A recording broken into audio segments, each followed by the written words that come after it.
নমস্কার। আগামী 13ই মে বুধবার 2026 আমরা করুণাময়ীর মোড় ঐতিহাসিক জমায়েত হয়ে আইন শৃঙ্খলা মেনে স্কুল সার্ভিস কমিশনারের যে অফিস আচার্য সদন সেখানে আমরা যাব।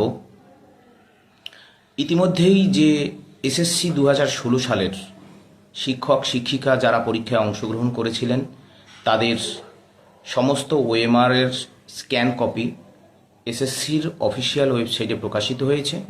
আপনারা প্রত্যেকেই সেই ওএমআর কপির দুটো করে জেরক্স করবেন এবং আমরা একটি ফরম্যাট আজকেই দিয়ে দেব।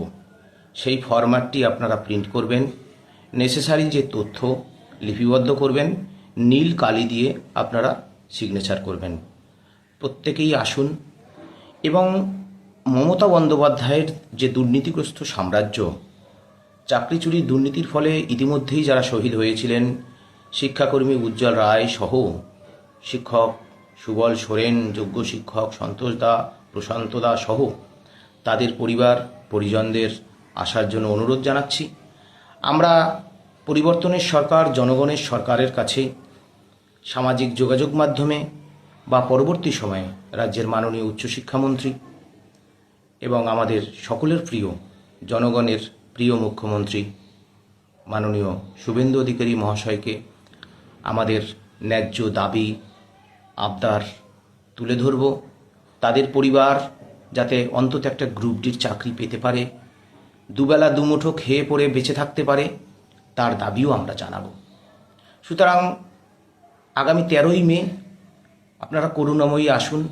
স্কুল সার্ভিস কমিশনের যিনি মাননীয় চেয়ারম্যান রয়েছেন তার সাথে আমরা গঠনমূলক আলোচনা এবং অতি দ্রুত সমস্ত শিক্ষাকর্মী গ্রুপ সি এবং গ্রুপ ডি তাদের ওএমআর যাতে স্কুল সার্ভিস কমিশনে প্রকাশিত হয় এবং এই ওএমআরের ভিত্তিতে যারা যোগ্য ওয়েটিং ছিল, যারা নট কল ফর ভেরিফিকেশন ছিল, যারা শিক্ষকতা করতেন, শিক্ষক শিক্ষিকা, তাদের এই ওএমআরের ভিত্তিতে একটি যোগ্য তালিকা অতি দ্রুত প্রস্তুত করে এবং সেই তালিকা সরকারের কাছে জমা দেন। সেই লক্ষ্যে আমরা গঠনমূলক আলোচনা জন্য আগামী 13 তারিখ এসএসসি অফিসে যাব।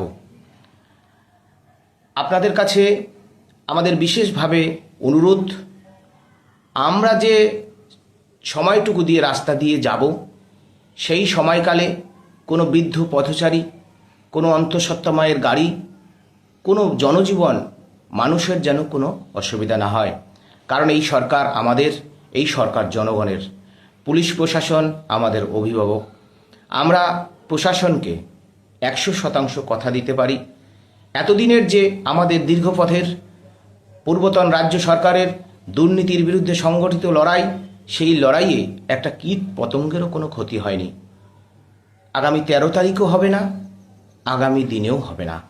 প্রশাসনের সম্পূর্ণ সহযোগিতা আমরা কামনা করি।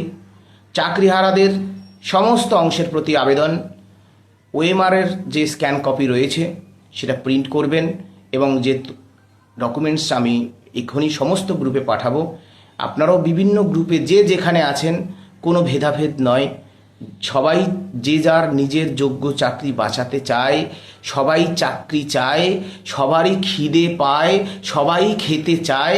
সুতরাং যে যার লড়াই লড়ুক, কোনো অসুবিধা নেই। যার চাকরি চাই, যার যোগ্য চাকরি চাই, সে আসুন। 2016 সাল ফিরুক, সম্মানের সাথে মাথা উঁচু করে ধারাবাহিকতা সহ নিজের বিদ্যালয়ে শিক্ষকতায় ফিরে আসুন।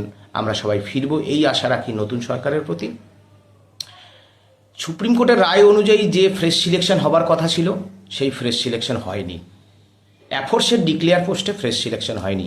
যে পরীক্ষা হয়েছে সেটা ফ্রেশ সিলেকশন নয়, সেটা একটি ওপেন সিলেকশন। সেই পরীক্ষার সাথে এসএসসি 2016 সালের মামলার পরিপ্রেক্ষিতে ফ্রেশ সিলেকশনের কোনো সম্পর্ক নেই। আপনারা জানেন সেই পরীক্ষার মাধ্যমে প্রায় 1500 জন যোগ্য শিক্ষকদের বাদ দেওয়ার চক্রান্ত করেছিল পূর্বতন রাজ্য সরকার। তাদের সমস্ত প্রচেষ্টা ব্যর্থ হবেই। নতুন পরিবর্তনের মুখ্যমন্ত্রী এসেছেন, জনগণের মুখ্যমন্ত্রী এসেছেন। আশা করি ধারাবাহিকতা সহ এসএসসি 2016 সালের যোগ্যদের চাকরি দ্রুত ফিরবে। এবং এসএলএসটি 2 এর ক্ষেত্রেও আমরা বলতে চাই, সরকারি সিদ্ধান্ত, the court cannot interfere such executive decision আর পলিসি। সুতরাং জনমুখী সরকারের যে সিদ্ধান্ত, কোর্ট নিশ্চয়ই ভাববে এসএলএসটি 2 যারা ফ্রেশার্স ভাই ও বোনেরা 10-12 বছর ধরে যারা পরীক্ষা দিতে পারেনি, তারা ওই পরীক্ষায় অংশগ্রহণ করেছে। আশা করি সরকার তার আইনানুগভাবে এবং তার যে মেকানিজম রয়েছে সেই অনুযায়ী তারা কাজ করবে। সুতরাং প্রাথমিকভাবে আমরা কখনোই চাইব না কোনো প্যানেল বাতিল হোক, কোনো যোগ্য শিক্ষক যারা দীর্ঘদিন ধরে পরীক্ষা দেয়নি, যিনি পরীক্ষা দিয়েছে অনেক আশা নিয়ে, কারোরই প্যানেল বাতিল হোক, কারোরই চাকরি বাতিল হোক, সেটা আমরা চাইব না। বিশেষ করে যোগ্য যারা, বৈধ যারা, নিষ্কলঙ্ক যারা, সেই গ্রামীণ সরকারি শিক্ষার সাথে যুক্ত যারা, আদিবাসী যারা, তপশিলি যারা, মতুয়া যারা, সাধারণ ঘরের সন্তান যারা, মুচি মেথর ঘরের সন্তান যারা, সংখ্যালঘু মুসলমান পিছিয়ে পড়া পরিবারের সন্তান যারা, কারোরই যোগ্য চাকরি যাক আমরা কখনোই চাইব না। নতুন সরকারের প্রতি আমাদের আশা, তারা ধীরে ধীরে সবে ক্ষমতায় তারা আসীন হয়েছেন, তারা ধীরে ধীরে আইনি জঞ্জাট মুক্তভাবে পদক্ষেপ গ্রহণ করবেন। আমরা অত্যন্ত আশাবাদী। চাকরিহারাদের সমস্ত অংশের যোগ্য ওয়েটিং সহ নট কল ফর ভেরিফিকেশান থেকে শুরু করে সকলকে বলছি, আপনারা আপনাদের ওএমআর নিয়ে আমাদের যে নির্দিষ্ট ডেটা, যে তথ্য আমি আপনাদের পাঠাচ্ছি, প্রিন্ট আউট করে প্রত্যেকে আইন শৃঙ্খলা মেনে করুণাময়ী মেট্রো স্টেশন, জমায়েত দুপুর 12টা, আগামী বুধবার 2026। নমস্কার। প্রভু রামচন্দ্রের জয় হোক।